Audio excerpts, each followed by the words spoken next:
巧了，小爷也是来抓家眷的，可惜咱们不同路。张统领，你这是抗旨！昏君的旨，谁爱听谁听，碍不着小爷的事。那本官只好秉公执法了。那小爷只能替天行道了。王朝马汉，在，将张统领拿下。是。张东，在，咱们灭了这帮贼人。是。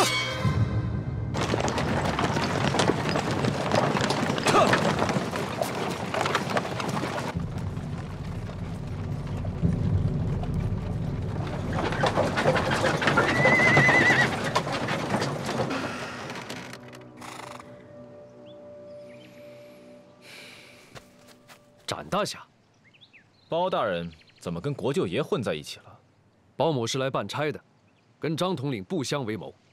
哼，少拿着鸡毛当令箭。姓展的，我问你，家眷呢？家眷？把剑放下，用嘴说话。好，我问你，家眷到底在哪儿？马车里。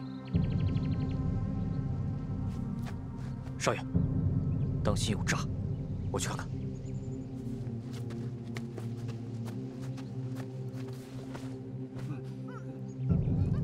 少爷，家眷在车里。包拯，这辆车是去边关的，家眷我要定了。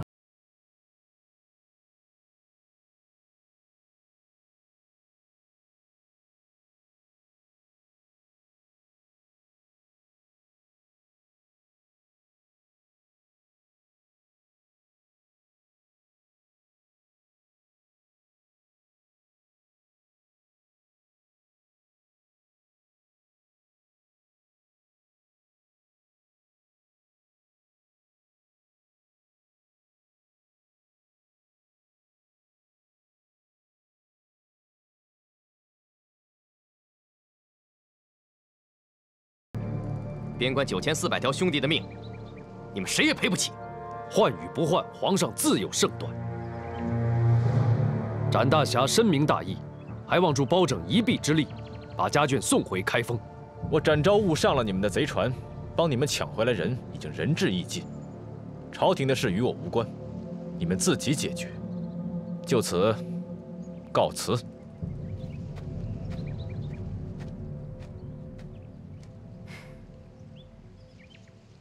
我看你们是不见棺材不落泪。弟兄们，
快看！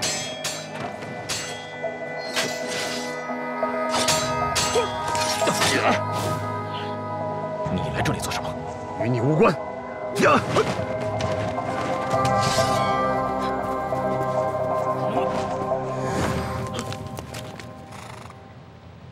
走。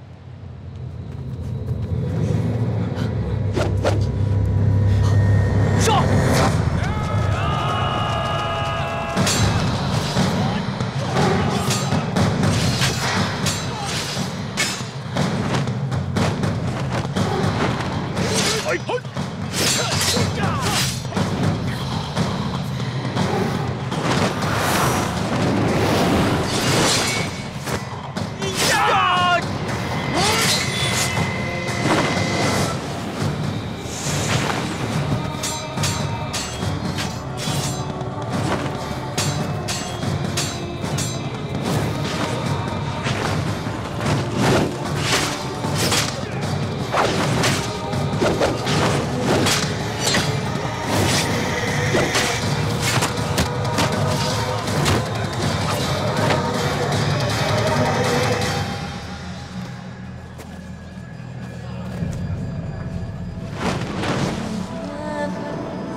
自觉。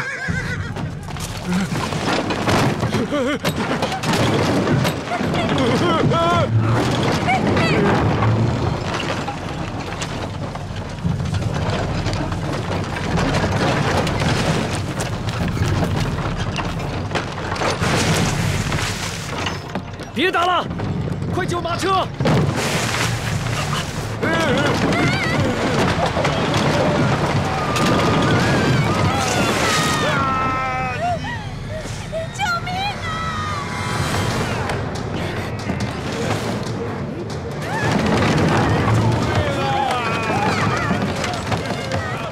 用力！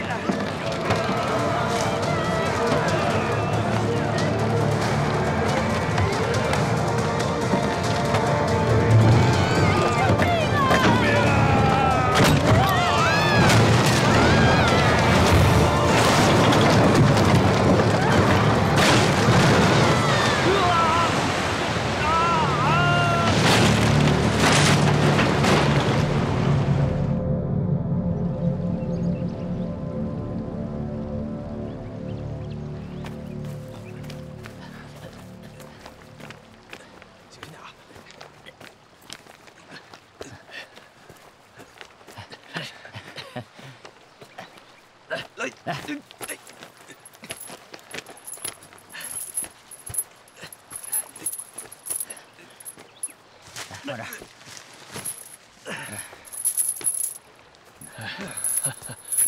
哎呀，可累死我了。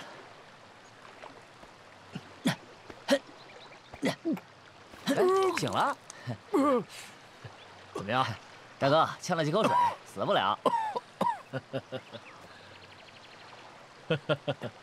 哎呀，你小子一身好功夫，没想到是这旱鸭子，啊！你们是？什么你们我们？难不成是阎王爷的小狗不成？你们要对我做什么？拿你下酒。太瘦了，没嚼头。是我们救了你，想谢我们，就让你爹给我们多送点银子。哎，对。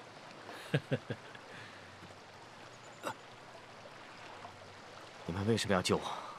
你小子呀，一身的匪气，不像个吃官粮的，像我们江湖中人，淹死你啊，可惜了。你们是哪路江湖的？四蜀听过吗？没听过。钻天蜀，武方；彻地蜀，韩章；穿山蜀，徐庆；翻江蜀，蒋平。没想到包拯竟找来一些鼠辈。哎，我说你小子别不识抬举。老三，没动气，坐。跟我一起的那个兄弟呢？跟你一样，让水冲走了。我一双手救不了2个人。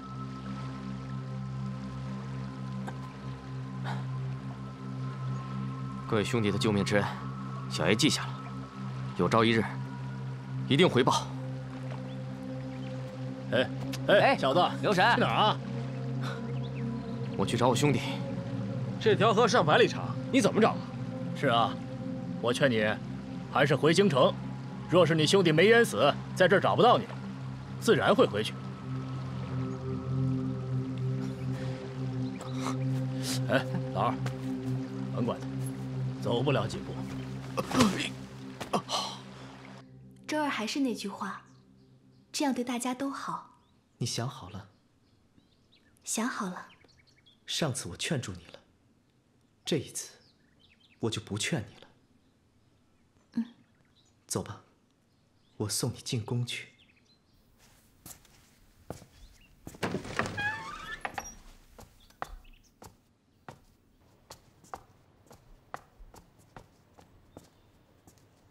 周儿见过皇上。子荣说你有话跟我说，有话进来说吧。叶儿，周儿是来向你辞行的。去哪里？回戏班子。为什么？是不是皇后逼你的？是不是？他没有逼我。他说的在理。我现在就下诏书把他给废了。叶儿，这不怪他，是周儿自己的主意。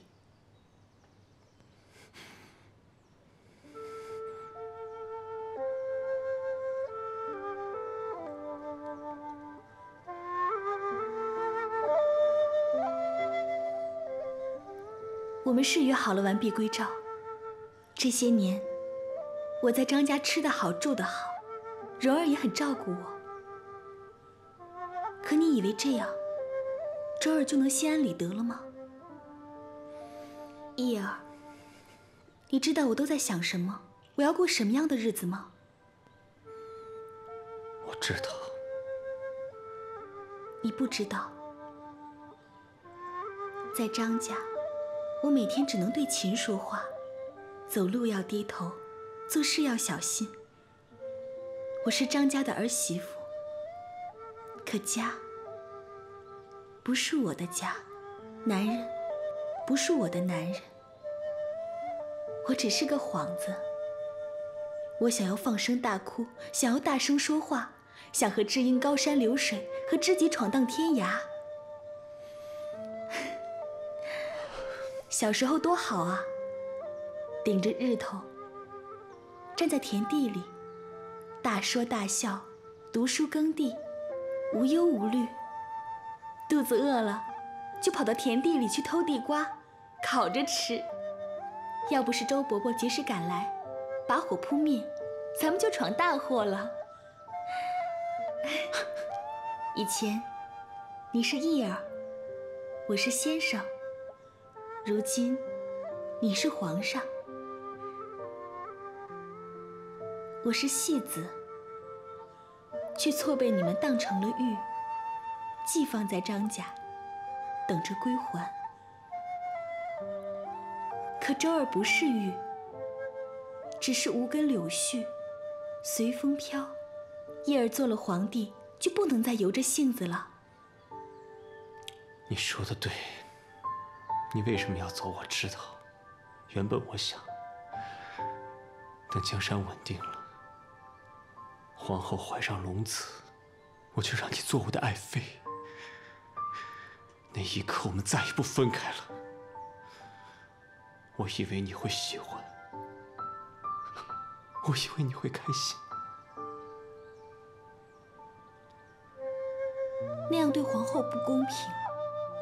她是无辜的，周儿就算进了宫，我们一样不会安宁。那朕就不无辜，那我们就不无辜了吗？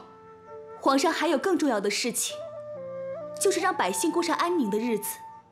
周儿相信，义儿会是一个好皇帝。这些年，我留在张家，是想伴着你站稳脚跟，展翅高飞。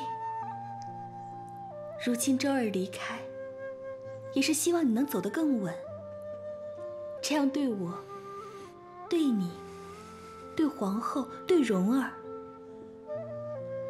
都是最好的归宿。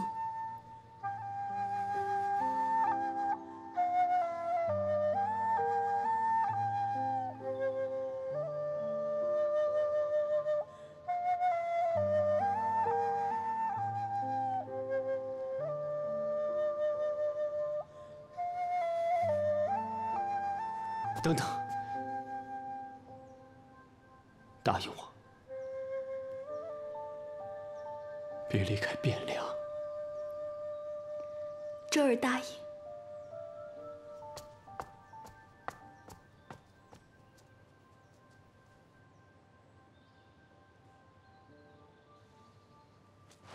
包大人！包大人！包大人！哥，包大人不会已经……闭嘴！别说那些不吉利的，快走！我是说，包大人不会自己先回去了吧？啊？不会吧？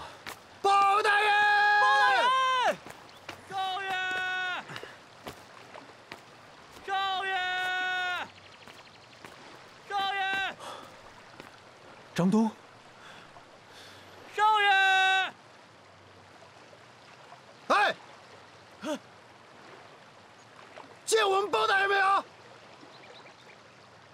你见我们家少爷没有？你先说。你先说。你们家少爷被水冲走了，淹死了。哼！你们家包大人才被水冲走了，淹死了呢。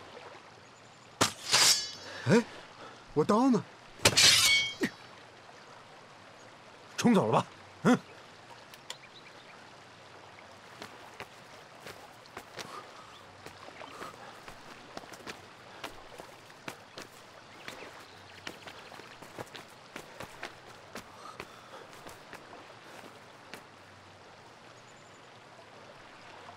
还不去找？走。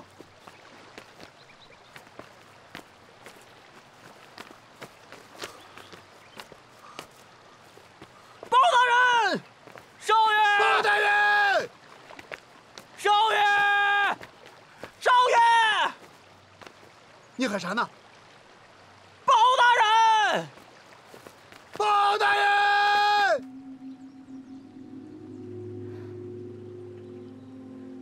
他俩要是死了，你我都得偿命。该偿命的是你。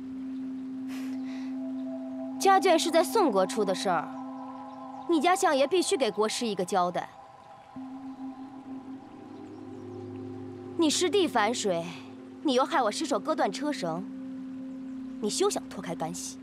我师弟是你找来的，与我何干？而且相爷只答应你们把家眷劫出开封府，护送是你的事儿。你失手放跑了卢芳，酿成大祸，是我替你杀了段恩，灭了口。相爷有好心好意让我来助你一臂之力，你可倒好，不分敌我竟向我出手。如今闹得这步田地，怨不得别人，你自己跟张元交代去吧。我警告你，离我远一点，不要再让我看见。我也警告你，离我师弟远一点。如果我要说不呢？那就别怪我不客气。哼！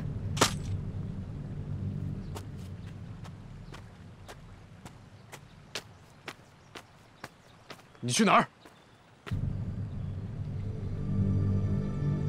去找家眷。是死是活都不知道，你去哪儿找？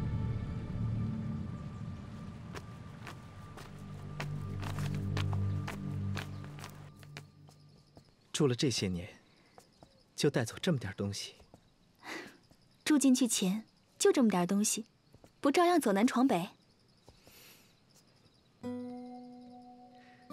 这些年委屈你了。不委屈，你和你爹都待我很好，周儿永远记得。有什么事情，记得回来找我。你为什么一直帮我？是为了伊儿吗？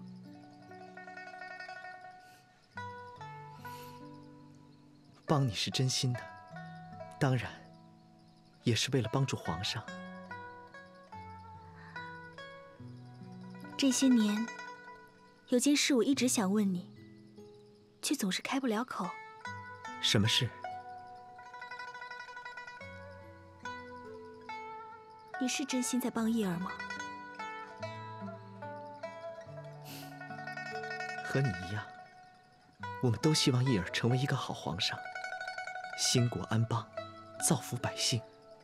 那如果有一天，你爹要对付皇上呢？帮助皇上，就是帮助张家。周儿懂了，谢谢你。也谢谢你。不早了，进去歇息吧。嗯。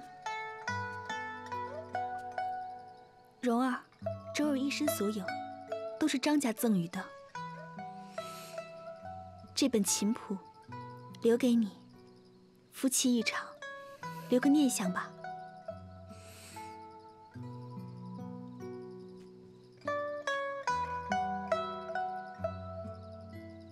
蓉儿，照顾好自己。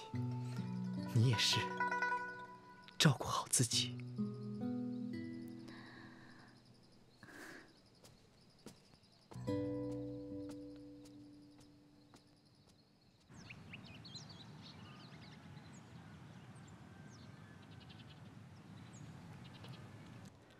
诏书颁下去了，大理寺少卿暂时接管段安的事务。段安的死因仍在调查当中，目前还没有头绪。知道了。你爹那边最近有什么动静？没什么。周儿走，你爹有什么看法？我没问，他也没提起过。去见过周儿吗？送他去杂剧班安顿下以后，就再也没有见过他。我想，他也不希望被人打扰。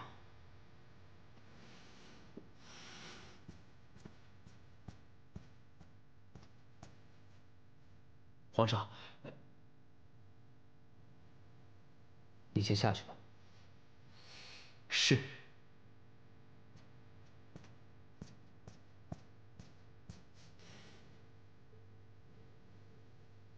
包拯回来了，人呢？在宫门外候着，带进来。是。主人，大少爷回来了。他人呢？在饭厅里用膳。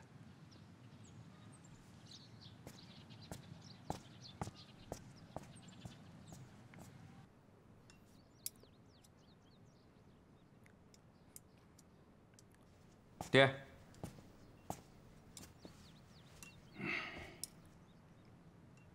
什么时候回来的？刚刚。你怎么跟逃荒的似的？张东回来了吗？他不是跟你在一块儿吗？他还没回来。完了，走散了，我得去找他。站住！你们先下去吧。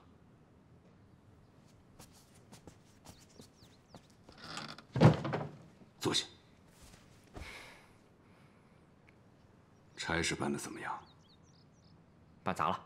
砸了？家眷呢？不知道。你能不能给我好好说话？本来我都已经把他们追到手了，突然杀出来好几路人马，咔嚓一下，全都掉河里了。掉河里了？对啊，一群人拽都拽不住，全都给拖河里了。什么乱七八糟的？到底是谁劫走了家眷？您还问我？是您。我？爹，这么多年我还不知道您。我问您，野立青是谁派去的？什么野立青？就是当年那个西夏女人西夏舞女。我早就给她撵走了。哼，撵出了咱们家，未必能撵出大宋。就是她劫走了家眷，您是真糊涂，还是跟我这装糊涂？我倒希望我是装糊涂。要是我干的，我让你追干什么？那就是王延龄那个老家伙干的。王延龄？为什么？要不是他那个门生姓展的去捣乱，家眷我早给您带回来了。你是说展无为？对，他帮着西夏女人一块抢家眷。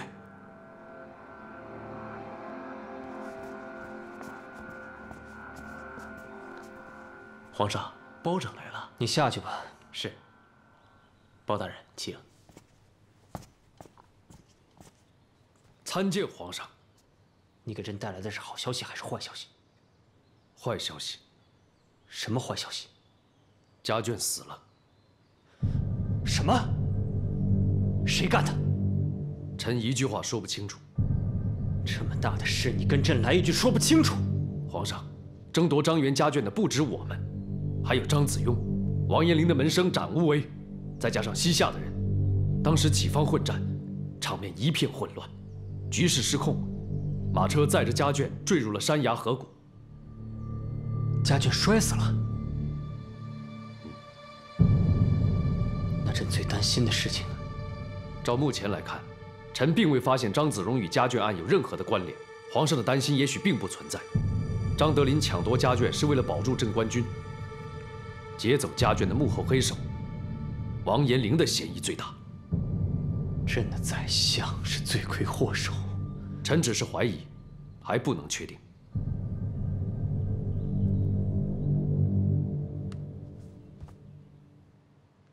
张元的家眷死了，张元一定会丧心病狂，9400名镇关军一定凶多吉少。家眷坠落悬崖以后掉进了河里，各路人马为了拽住马车，全被拖进了河里，河水把大家给冲散了。当时跟臣一起飘上岸的，只有展大侠跟那2名死去的家眷。也就是说，除了展大侠跟臣，没人知道家眷的生死。那又如何？我们可以封锁消息，放出消息说，家眷已经被臣抓回了开封府，以此为筹码，佯装与张元谈判，让范大人的人马攻其不备，秘密营救镇关军。也只能铤而走险，否则镇关军将全军覆没。皇上，臣还有件事。什么事？请皇上降旨，恢复臣的官职。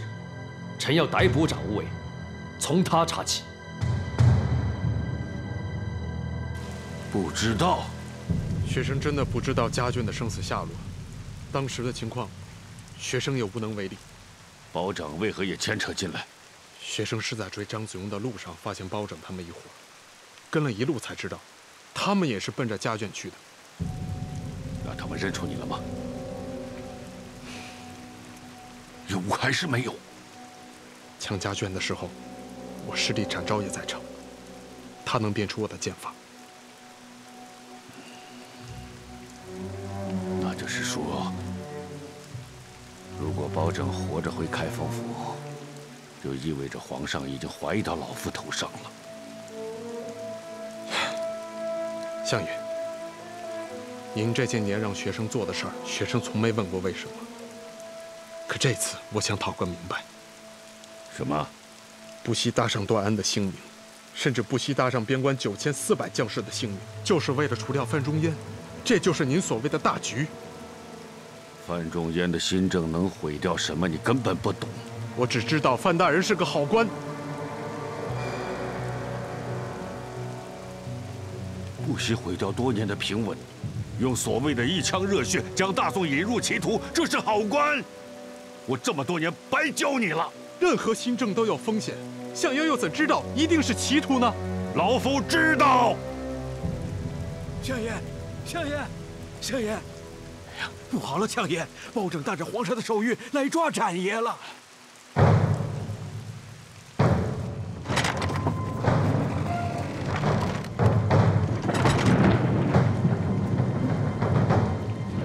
王大人。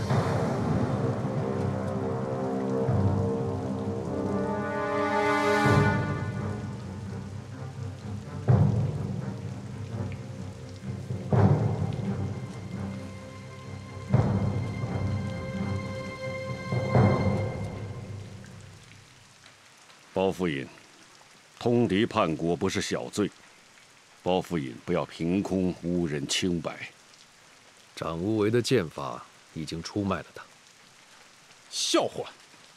天下剑法并非因人而异，包大人这是欲加之罪。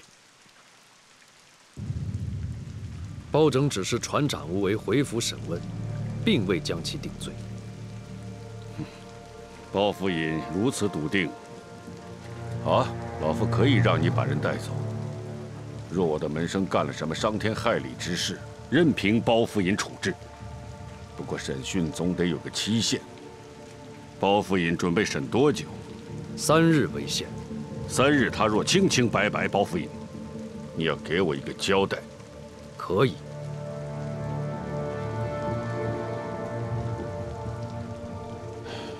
清者自清，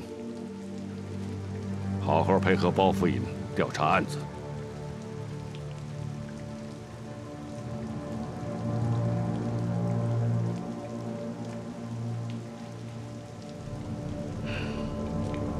不得造次。是。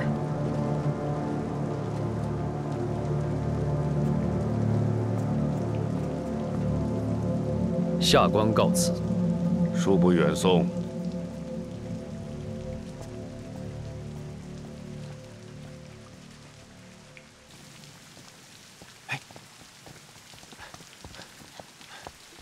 包大人，王朝马汉。包大人，您怎么把他抓回来了？皇上降的旨。您去见过皇上了？没看包大人已经官复原职了吗？还是这身官服像大人。包大人，您是怎么回来的？我被展大侠救上岸，是他送我回来的。我去关帝庙找过你们，还以为你们……嗨，我们命大，死不了。哎，说来可笑，我们哥俩是跟张东一路回来的。对，到了城外碰上了张子雍，他竟然是跟四鼠一块回来的。那他们人呢？哦，包大人，张东跟他少爷走了，四鼠回关帝庙去了。我们哥俩在庙里等不着您，又到您府上找过，您不在，我们到开封府来碰碰运气，没想到还真撞上了。都平安就好。你们有什么打算？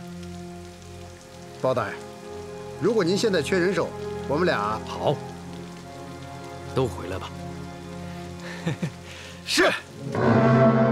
塞下秋来风景异，衡阳雁去无留意。四面边声连角起，千丈里长烟落日孤城闭。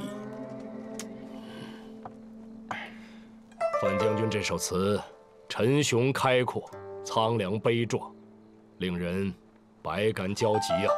太师过奖了，请。不过，张某人还是更欣赏将军的《岳阳楼记》那句“先天下之忧而忧，后天下之乐而乐”，寥寥14个字，却道出将军心中锦绣，宇宙关怀呀。 14个字说来容易，身体力行，何其难呐！世上无难事，人心自不坚。将军和我都是宋人，早些年我们胸怀大志，一心想报效朝廷。可是张某人怀才不遇，屡试不第。范将军虽然入朝为官，但这些年 也是饱受冤屈，接连被贬。张某人弃宋投夏之后，便彻底看清，错不在我们，而是那大宋奸臣当道，皇上软弱无能。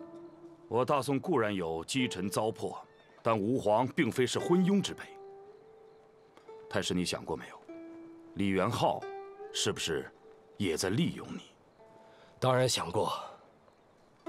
可我们读书人这辈子，图的不就是为人所用、为人所谋吗？将军被发配到边关征战，不也是在被赵祯利用吗？所不同的是，李元昊知人善用，他可以为了张某人的家眷，放弃唾手可得的镇关军，可赵祯呢，为了2个人质，宁愿置9400将士的性命于不顾。报，进。太师，大宋派来信使，要见范将军。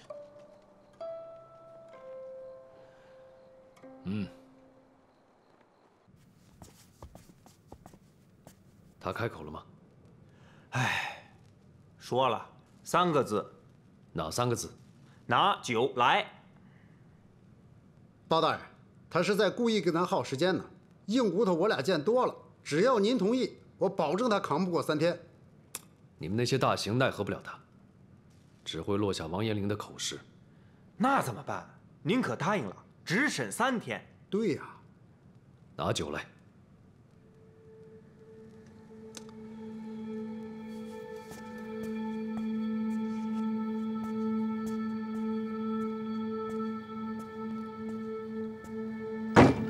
展无为，我不胜酒力，今日破例陪你吃一碗。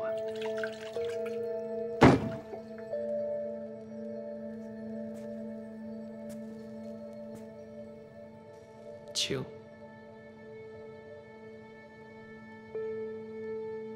你不够格。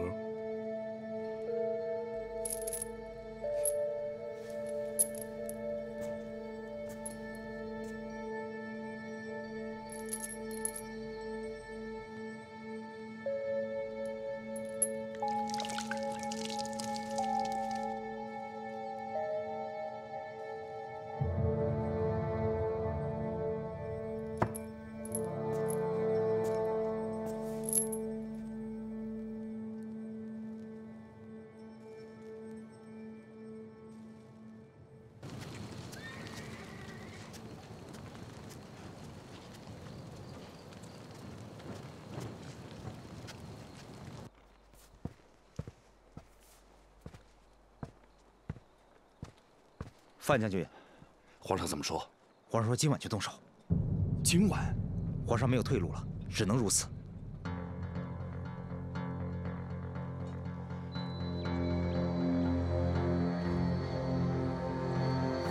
你把这个交给狄青将军，他看到这张令牌就知道该怎么办。大人，趁还没有开打，你赶快随我脱身吧。范某不能走，范某一旦走了，张元就会起疑心。他们一旦有所防范，我们就会前功尽弃。他们迟早会发现有诈的，到时候您插翅难飞啊！范某的使命就是拖住张元。范某从来谈判的那天起，就没想过要全身而退，用范某一个人的生命，换来镇官军能够安全脱逃，死而无憾。大人，不要再说了，赶紧回去布置任务，告诉狄青将军，营救第一，不能恋战，也不要来救我。快去吧。是，一路小心。大人，保重。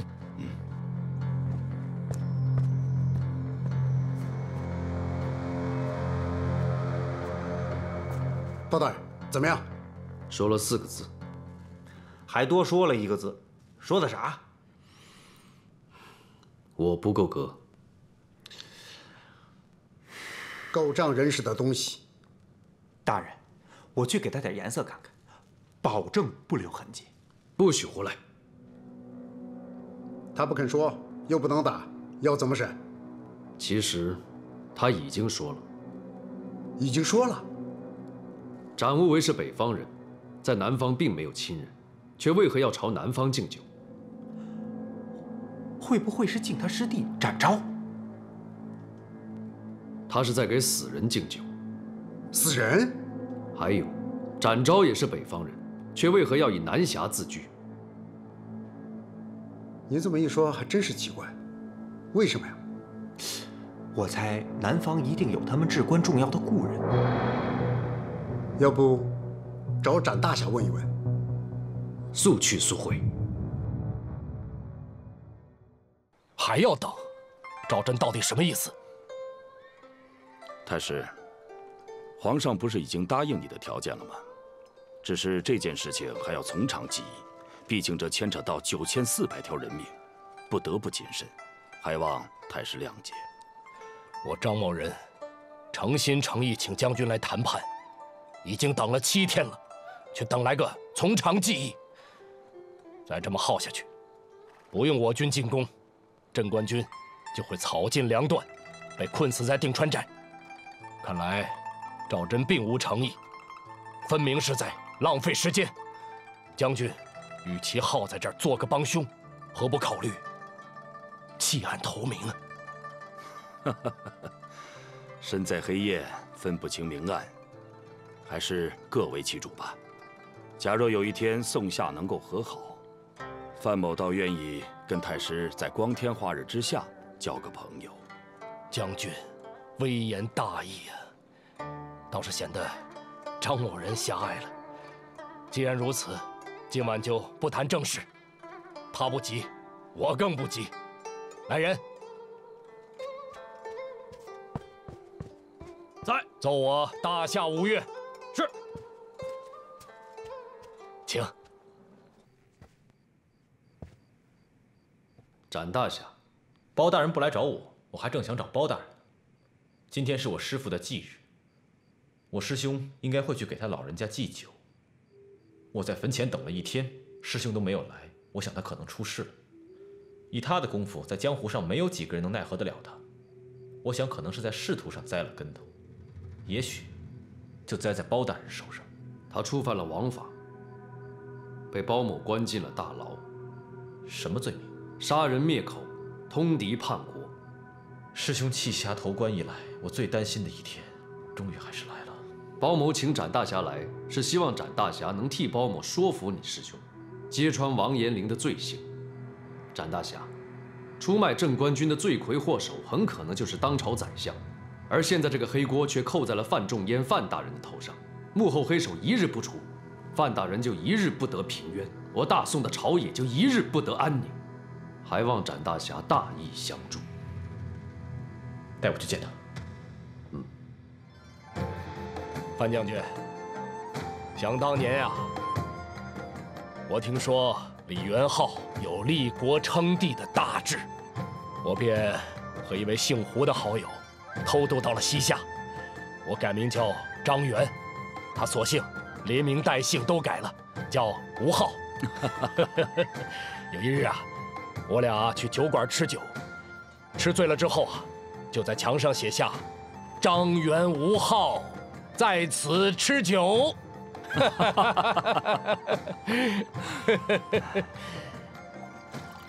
巡逻的见了，发现我们不是西夏人，就把我们拿下，送与元昊。李元昊见了之后啊，便问：为何触犯其名讳？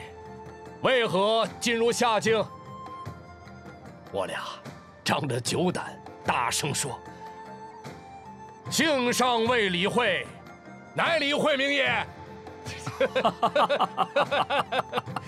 李元昊啊，听后很是惊讶，不但释放了我们，还委以重任。太师胆识过人，难怪李元昊如此青睐。哎，将军过奖，来，再吃一杯。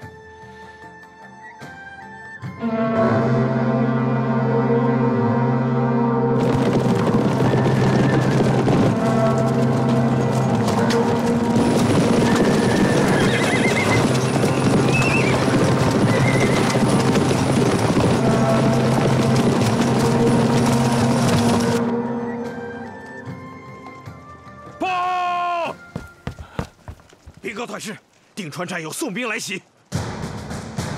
他们有何企图？看形势，意在营救镇关军。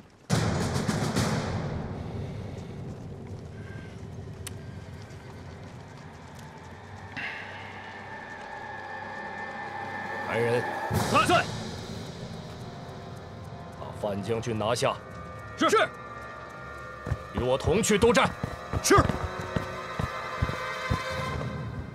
你今年失约了，身不由己。替我给师父敬酒了吗？敬了，还替你扫了墓。谢了。小时候师父嫌我右手笨，不会使剑，他老人家让我去替你扫院子。打扫了3年之后，我发现自己是个左撇子。时隔这么多年，扫地的活还是我替你做了。以后我来替你。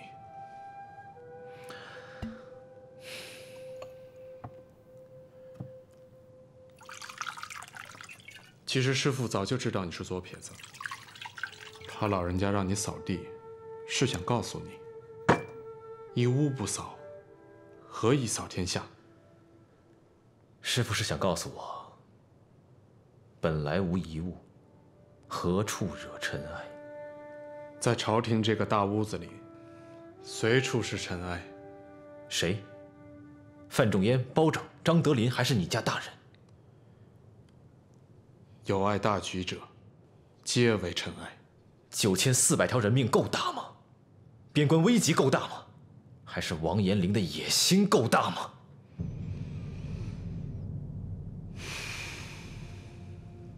师兄，我想有些事情，我们都想做了。错在哪儿？小时候我问，什么是侠？我记得你告诉我，侠之大义，为国为民。当时我记得师父什么都没有说。其实真正的侠义之道就在我们门派的匾额上。师父之所以没有告诉我们，就是要让我们自己领悟那8个字：路见不平，拔刀相助。这么浅显的道理，令多少英雄好汉却剑走偏锋。你扪心自问一下，你拔过多少次剑，救过多少个人？你这次拔剑，差点害死了。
你赢了。死了多少人？我军死3000，你派去的援兵死伤惨重，镇关军死伤半数。论战果，你们输了；可论胆略，你赢了。这场仗的赢家本来就是你们，范某不过是破釜沉舟。如果我现在杀了你，你还有什么遗憾吗？有。就是不能再回朝改革了。改革？对，我昨晚说过，大宋有许多奇臣糟粕，一日不定过革新，就会有更多像太师这样的人怀才不遇，有许多打不赢的仗，平不了的冤，摊不完的赃，到头来被残害的是忠良，受苦的是百姓，亡的是国家。将军为了大宋，真是殚精竭虑，舍生忘死。可你的皇上到底能给你什么？我效忠朝野，不是为了皇上，是为了天下的百姓。如果范某此生能向皇上索求什么，范某只需要一次机会，就是实现那14个字的机会。张某人如若早些年认识将军，或许就留在大宋了。太师，你现在回头，也不晚呢。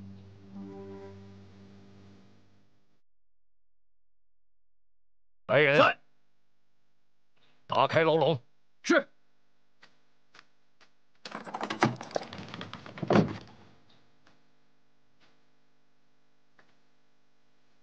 范将军，你走吧。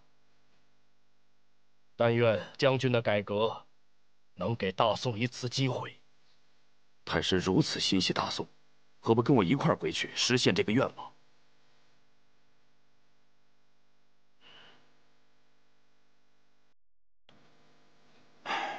太师，范某就这么走了，你如何向李元昊交代？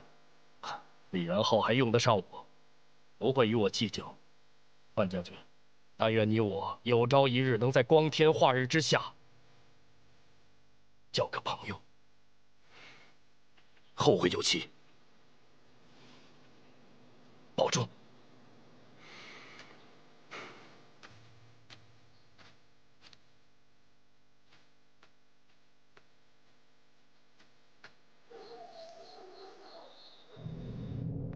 朱元台的故事虽美，但是太过凄婉了。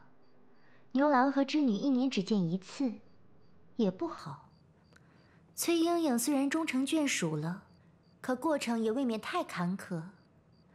皇上，这些才子佳人，怎么没有一个顺风顺水的呀？皇上觉得臣妾像谁呢？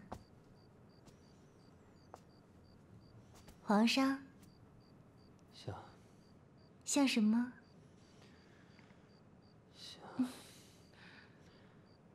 你刚才说了什么？皇上要是不喜欢聊这些情情爱爱的，那臣妾陪皇上谈诗论赋如何？今日的战事已经搅得朕心神不宁，朕累了，朕没心情。那臣妾给皇上按按穴位，解解乏。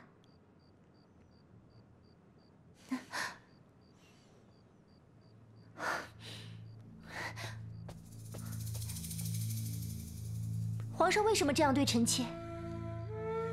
好好的，朕怎么你了？皇上怎么也没怎么，皇上怎么舍得把臣妾怎样？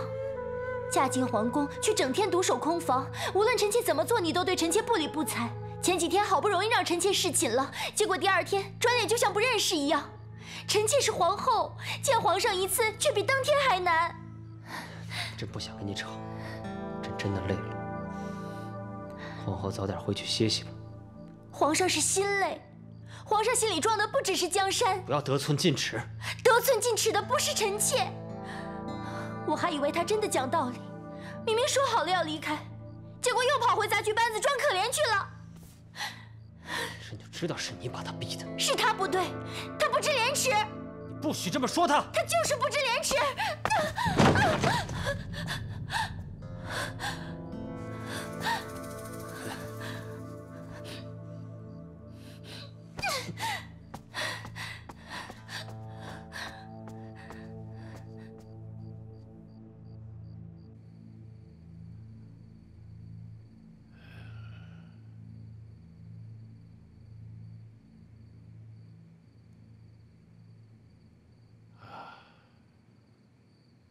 娘娘的身子没什么大碍，用几种草药熏洗几日，就可以化瘀消肿。微臣在这里向娘娘先道喜了。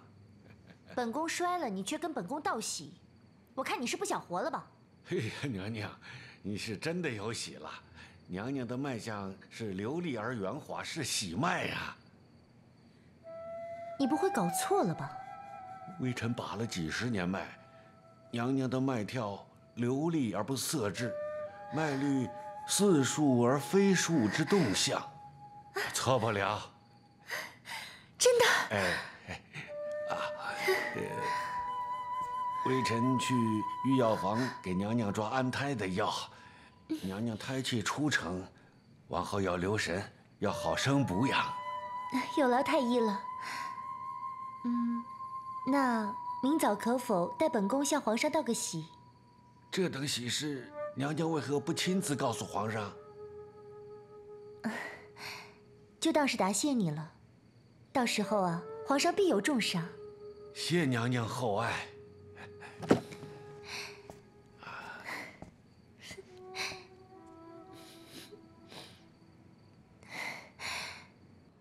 展无为招供了，臣已将他关进了大牢。他都招了什么？段安的死和劫走家眷，他通通承认是王延龄命他为之。出卖镇官军的也是王延龄，唯独这一条他拒不承认。这还需要他认？除了王延龄还有谁？臣倒觉得展无为没有撒谎。展无为替王延龄干了那么多坏事，谁能担保他不为王延龄掩盖罪行？他对王延龄忠心耿耿，只要开口必定是自己悔悟，又何必隐瞒这一条？况且出卖镇官军与劫走家眷皆是通敌叛国，臣以为说一瞒一实在是多此一举。那除了王延龄、张德林，只有张子荣、范仲淹。臣相信范大人绝不会通敌叛国。朕相信张子荣也不会干出这种事。臣会继续追查，直到真相水落石出。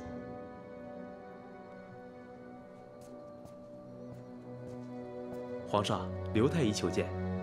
朕没空。刘太医说有天大的喜事禀告。传。是。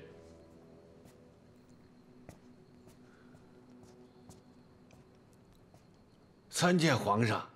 太医找朕何事？恭喜皇上，皇后娘娘有喜了。此乃国家之幸，万民之幸啊！你说什么？娘娘的脉象按之流利，滑如滚珠，那是喜脉呀，皇上。谢刘太医来报喜。王德在，传旨下去，重重打赏。是。臣谢主隆恩。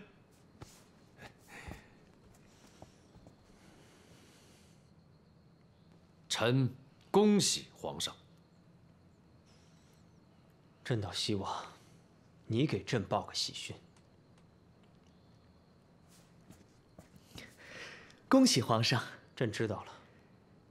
您知道什么？太医在你前头已经告诉朕了。太医？臣报的是边关之喜。边关？凌晨边关派来飞鸽急报，范大人的援军成功协助镇官军脱困，2路人马现已返回魏州，听候皇上调遣。全军脱困，损失过半。这2桩喜事，恐怕最开心的是你爹。立刻下旨，传范仲淹班师回朝。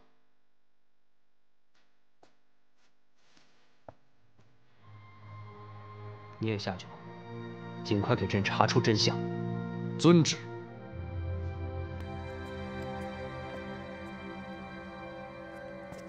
蓉儿，蓉儿，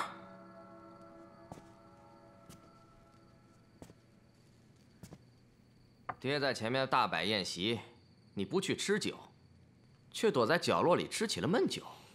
没心情。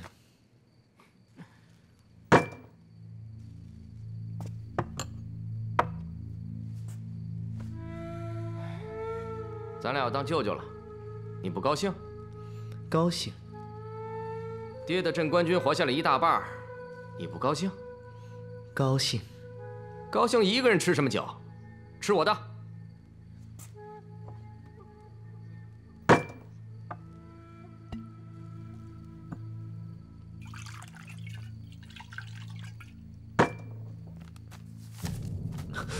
我看看。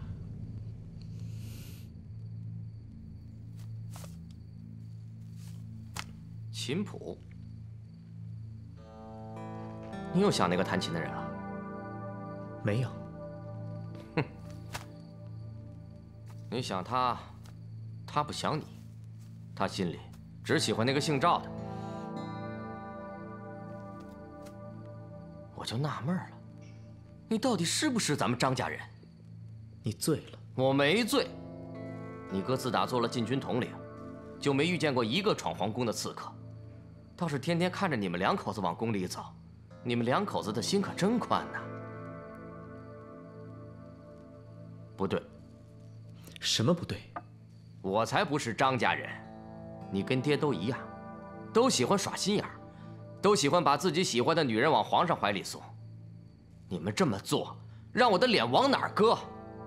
但爹送个女人，好歹做了个枢密使，你倒好，才是个吏部尚书，比爹低2品，怎么也得是光禄大夫。别一个人吃闷酒，哥陪你。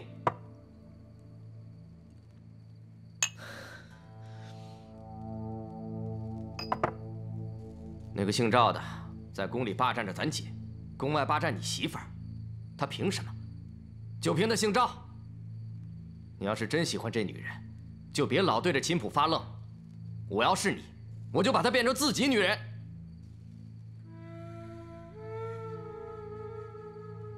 你不敢，你就不能为自己活一回？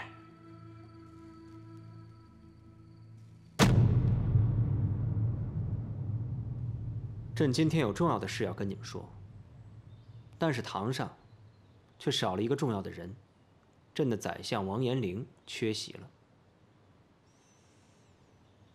你们知道朕想和你们商量什么？王延龄被弹劾，理由是杀人灭口，通敌叛国。这份奏折是包拯上的吧？正是。你有何证据？他的门生展无为亲口指认。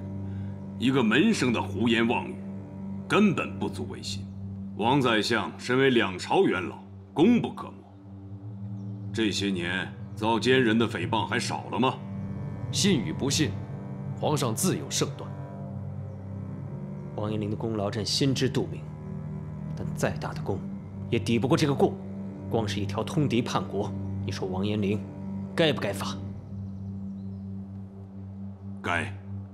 王延龄串通西夏细作，以利清，劫走家眷，有罪无罪？有。又派门生展无为毒死大理寺卿段安，有罪无罪？有。后又派展无为抢夺家眷，致家眷摔死，害我大宋丧失谈判筹码，险些使镇关军全军丧命，有罪无罪？家眷死了。家眷早已坠崖身亡，这都是拜王延龄所赐。如果不是包拯封锁了家眷的死讯，我镇关军早已命丧边关。你说王延龄该不该罚？通敌叛国，罪不可恕，但臣恳请皇上一碗水端平，将范仲淹一并惩处。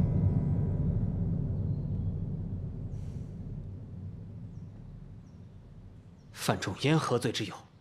镇关军的动向，就是他出卖的。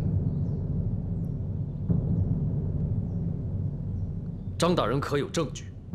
事发之后，臣觉得蹊跷，命人在暗中调查，在边关范仲淹的住处发现了一封张元的书信，信中言辞献媚，极尽拉拢之意。这封书信已在臣手上，把它拿给朕。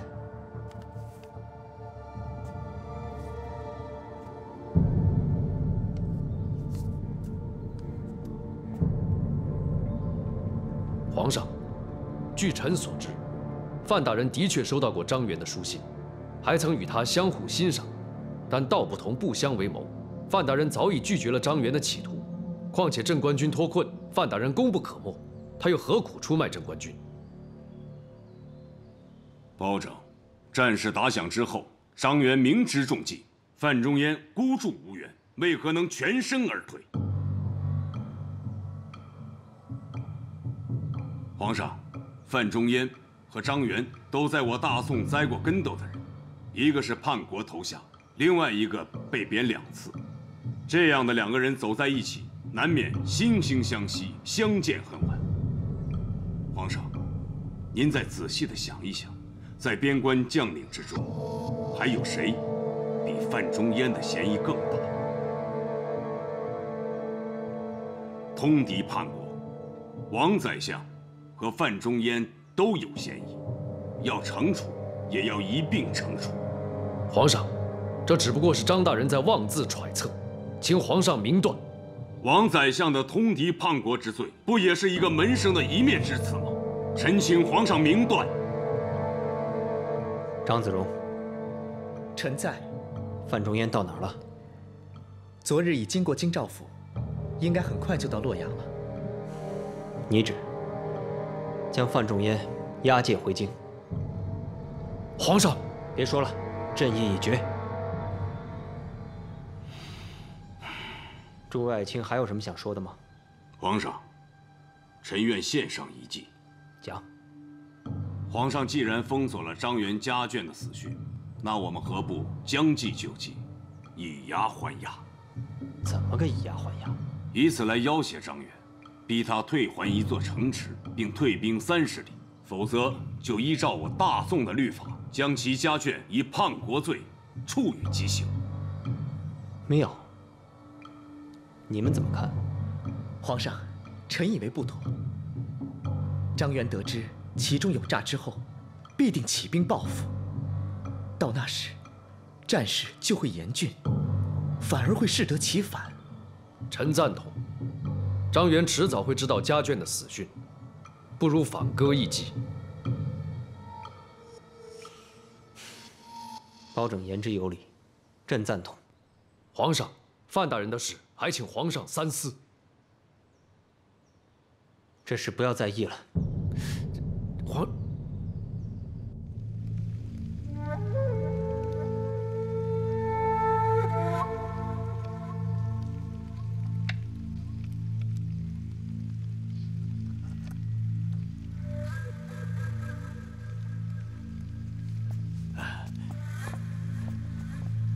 相爷，张大人来了。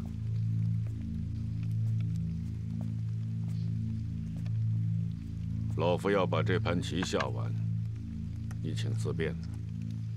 这盘棋一看就是死局，此乃真龙局，花五聚六，节中有节，环环相扣。老夫看看是否能救活他。这下棋呀，本来是2个人在消遣，可王大人偏偏要把它变成自相博弈。棋逢对手难寻，张大人是一个高手，我是没兴趣。张大人，棋局如命局。张大人可知这围棋还有一个名字？啊，叫什么？乌鹿。百鸟之中，唯有乌鸦和白鹭各为纯色，一黑一白，就犹如这盘棋，而这棋子又犹如天下之争，黑白双方处心积虑，步步为营，子空接地，地多者胜。我倒觉得，更像是你我2人。这一转眼，我们争了大半辈子。有时我还在想，如果你我能够从一开始就珠联璧合，这大宋的江山将会是什么样子？一张饼3个人分，刘娥那份已经还给了皇上，皇上得的是天经地义，别人分不走的。可剩下的不够2个人的胃口，更何况分不到的人总来倒我们的胃口。王大人是在说范仲淹吗？你说呢？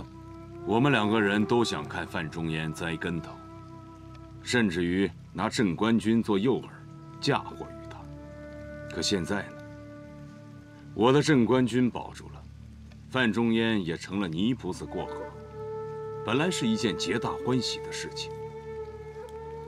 可王大人偏偏要节外生枝，不能与我分享。这饭呀，只有抢着吃才香。以后没了王大人，我也是食不甘味呀。皇上也不愿意跟任何人一起分这块饼吃。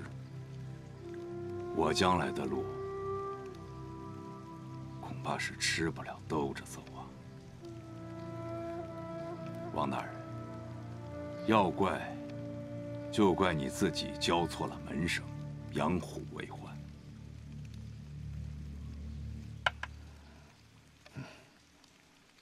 朝天差二，白起活了。你救得了棋局，救不了命局。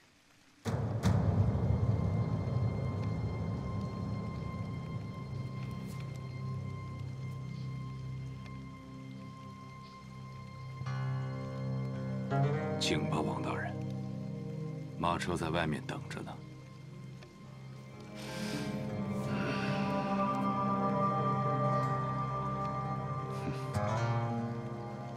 老夫早就准备好了。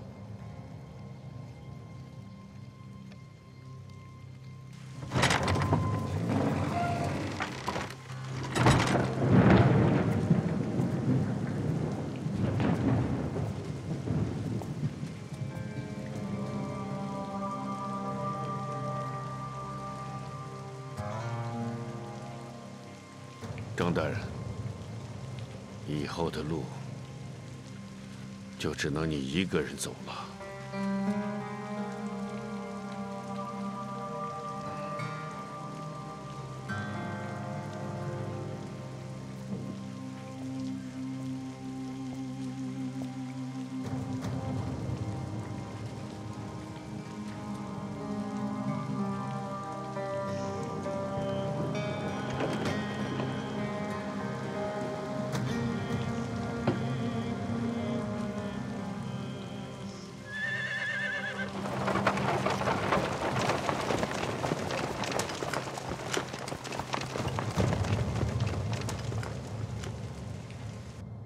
行了，现在哪有什么动静啊？哦，也是。哎呀，没想到我这个国舅爷真的要当舅舅了。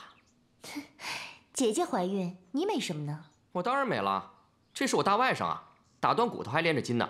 就你会说话。那也看分跟谁。我从小到大，只跟2个女人服过软。还有谁啊？你别问了。你要是有本事啊，就把人家娶回家当媳妇儿。姐姐等着抱侄子呢。人都不知道去哪儿了，有缘无分吧。娘娘该服药了。服药？怀孕服什么药？国舅爷，这是治跌打损伤的。跌打损伤？姐，你怎么了？没有。是不是皇上又欺负你了？没有，我就是自己跌了一跤。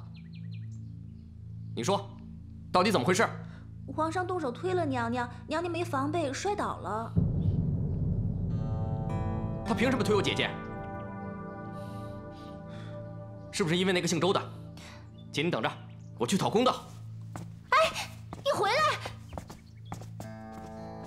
哥，出什么事了？你怎么来了？姐姐大喜，我来看看她。你去哪儿啊？管不着。站住！姐，我哥这是去哪儿啊？你哥去找你媳妇儿了，你快去把他追回来，快去啊！好。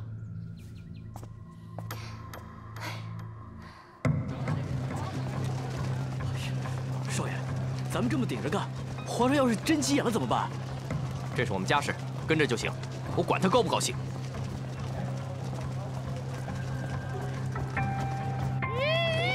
闪开！长官，都闪开！长官，闪开！长官！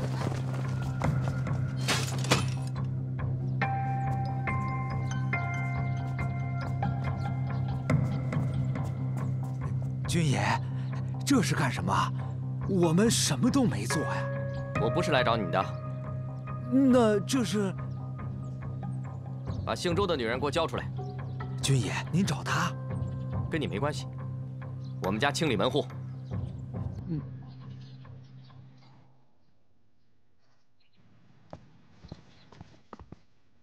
你在这等着。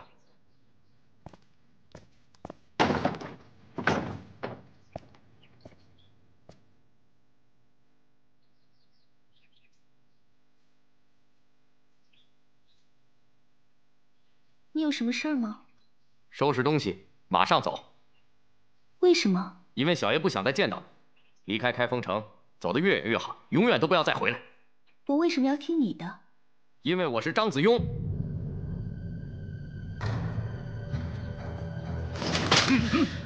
张东，放我进去！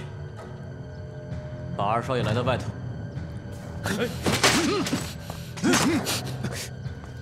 二少爷，放我进去！让开！张东，放他进来。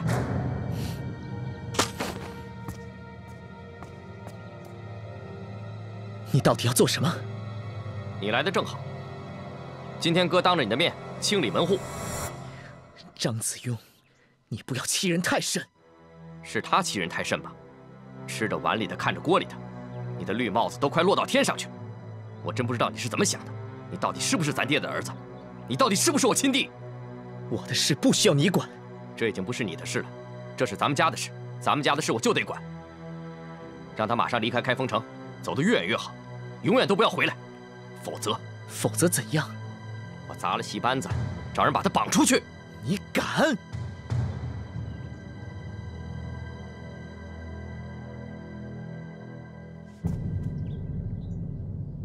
让开！不让！张东，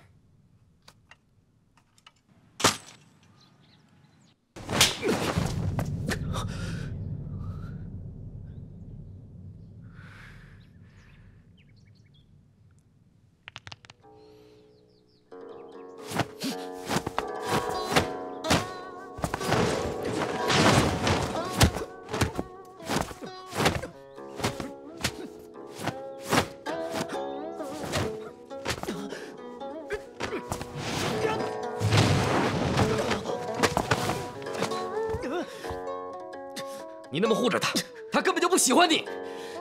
他喜不喜欢我不重要，我喜欢他。住手！你们别打了，我走。你不许走，你是我张子荣明媒正娶的媳妇，是张家二少奶奶。周儿，我是真心喜欢你。管好你的女人，再有下一次，我绝不客气。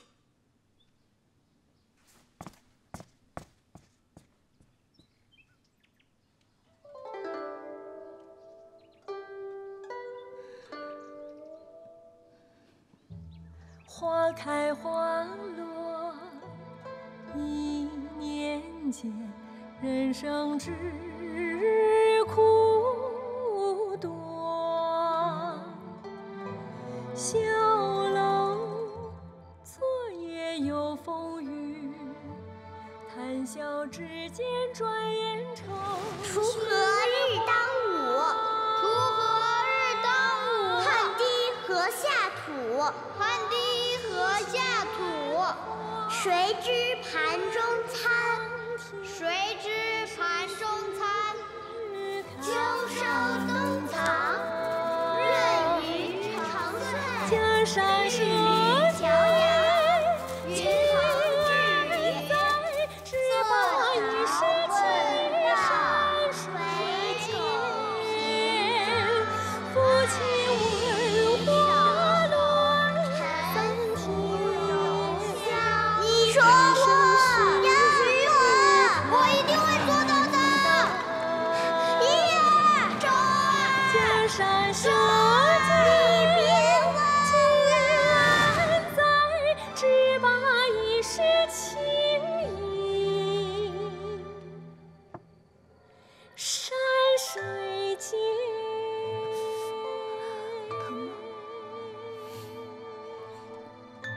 你哥下手可真狠，习惯了，他从小就这样。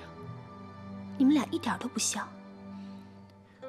我8岁就去宫里做了人质，他跟爹待久了，性情跟爹越来越像。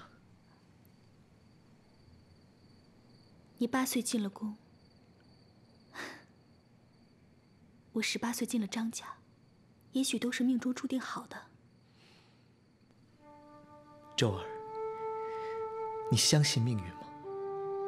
以前不信，现在信了。你呢？我不相信，命运对我们两个太不公平了。草民叩见皇上。平身。谢皇上。朕想要见周姑娘。周姑娘在后院，不过张大人也在。张子荣。是。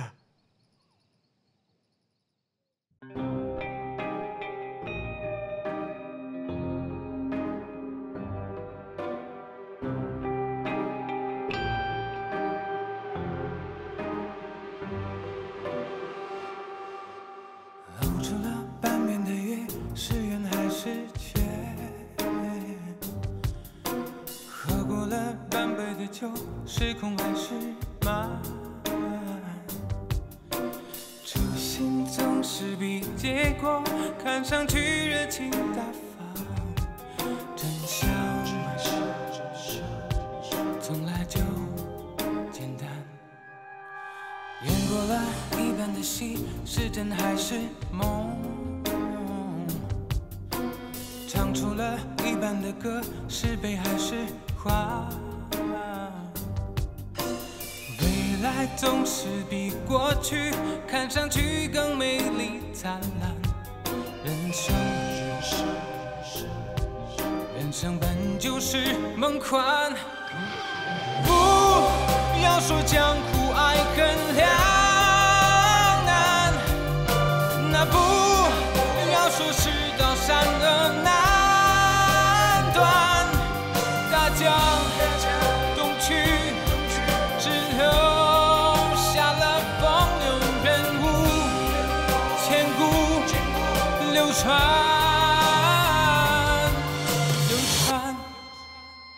演过了一半的戏，是真还是梦？唱出了一半的歌，是悲还是欢？未来总是比过去看上去更美丽灿烂。人生本就是梦幻，不要说江湖